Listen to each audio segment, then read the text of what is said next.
Drone Mavic 3 digunakan pasukan Rusia untuk membantu menyesuaikan tembakan artileri.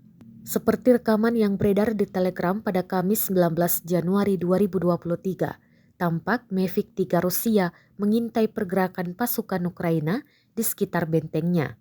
Ledakan akibat tembakan artileri juga tampak jelas tepat mengenai sasaran. Dalam keterangan unggahan disebutkan pasukan Rusia bekerja dengan Mavic 3. Drone sangat membantu mendeteksi target dan menyesuaikan tembakan artileri, jelas narasi unggahan. Sebagian pasukan Ukraina di dalam benteng tersebut dikabarkan berhasil menyelamatkan diri. Mereka segera mundur ke benteng lainnya. Sayangnya tidak dirincikan lokasi pasti penyerangan ini.